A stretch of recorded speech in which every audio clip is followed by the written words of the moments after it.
What is up, guys? It's your boy here back with another video, and in today's video I'm going to be rebuilding my slave cylinder. The slave cylinder I'm going to rebuild is from my 2005 G35, which would be the same as the 02 to 06 350Zs and all the DE G35s. Yeah, just quickly going to cover a couple of reasons why you would want to rebuild your slave cylinder. So basically I just got new clutch fluid, and you guys can see the bottom is pretty clean. However, if the bottom of your reservoir starts showing that black stuff, that is basically a symptom of the seal in the slave cylinder failing and the stuff are getting through. And basically what that would result in is, number one is sticky clutch, which is absolutely annoying and dangerous and happens to a lot of these cars. And also your transmission would shift a bit weird because if your clutch is actually not fully disengaged or engaged, if you know what I mean. And basically rebuilding this is pretty similar with all the external slave cylinders. The rebuild kit is cheap, like 20 bucks. If you buy a brand new slave cylinder, it's like 100 bucks, and it's pretty easy to rebuild. So without further ado, let's jump into the video, and this applies to basically all the other cars, all the other external slave cylinders. So let's get under the car and let me show you guys. And now we're under the car, and you guys can see here is the slave cylinder, and like right there. And just for better viewing, I'm gonna take off this little plastic tray, a bunch of 10mm covers, and there are two 12mm holding the slave cylinder, so I'm just gonna take that off as well. So here, as you guys can see, I've got a rebuild kit, and basically in this rebuild kit, you can see here is the little part number, and it will always come with like a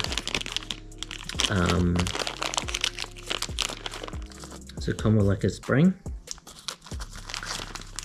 a new rubber boot, and also a new piston kit. Plus I already come grease, even better. So now is to basically take this apart. So you basically just like take off this rubber boot, and then you want to push out this push rod. So literally push out like that, and you can give it a clean and give it a grease. And you can see here is the little piston in here, and the only way to pop it out is by, you can use a little bit of compressed air in here, but I don't have it, so I just have to use my mouse.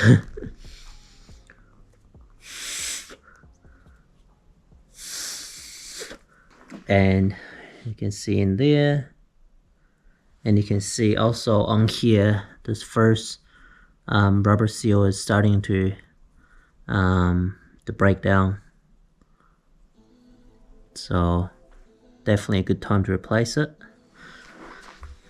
Basically you take that out and you put this brand new piston kit in there.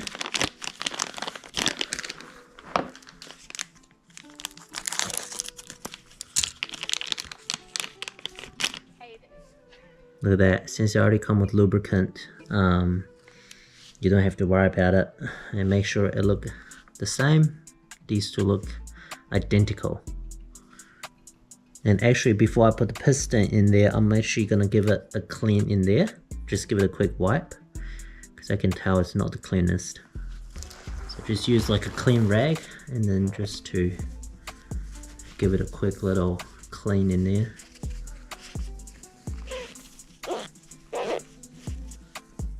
You can see a bit of gunk in there. Alright, looking pretty clean, looking pretty nice.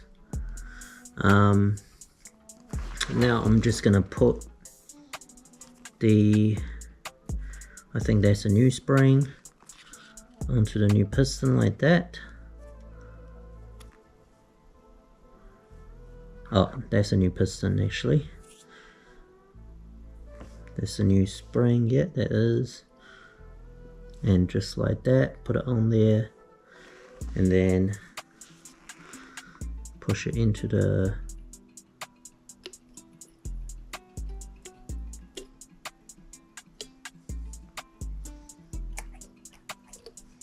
now I've pushed it in there, and you want to make sure, you want to push on it and make sure, like, you know, it's sort of going back freely, so the rubber seal is like still in its right position, it's not caught on anything, and that feels good. And now I'm just gonna get a bit of leftover grease and push it in there.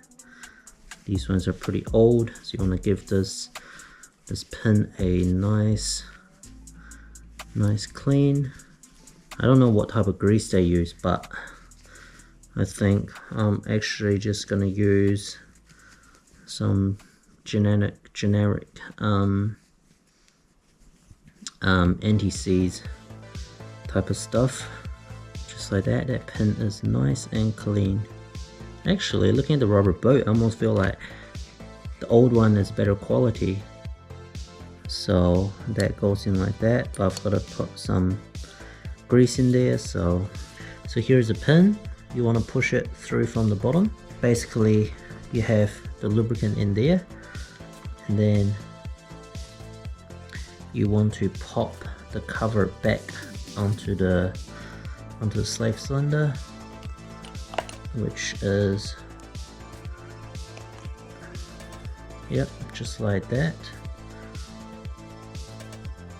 And yeah, it works great, just like that. Basically, your slave is rebuilt. And then just to you want to put a banjo bolt back in there and tighten everything, bleed the clutch. But basically, this is how you rebuild a slave cylinder with a bit of anti-seize, piston, a spring, and a boot. Actually, I decided to reuse the old boot because I think it's actually better quality. But yeah, quite easy, and I think anyone can do it in their garage. I think the hardest part is just to push out the piston kit, which I just blew it out with my mouth. So yeah, I think this would solve majority of the clutch issue. So if your clutch is like in the traffic, if it's getting, the biting point is getting lower and lower and getting softer and softer and mushier, and it's not spring back, you need to do this. That is one of the biggest symptom of a failing slave cylinder. Also, it could be area in the system, but it actually doesn't, it definitely doesn't hurt to just rebuild a little slave rebuild, which is so cheap. And yeah, if you guys are 350Z G35, majority of people watching this video, here is the part number. This probably saves you 50 bucks to go and buy a brand new slave cylinder. And I got this from Japan, pretty cheap. I think 20 bucks I paid, or even 12 or 13, I can't remember. It was like stupid cheap. But anyway, without further ado, I hope this video helps you guys out, because not many slave rebuild video on the internet. And without further ado, I will see you guys in the next video. Stay tuned.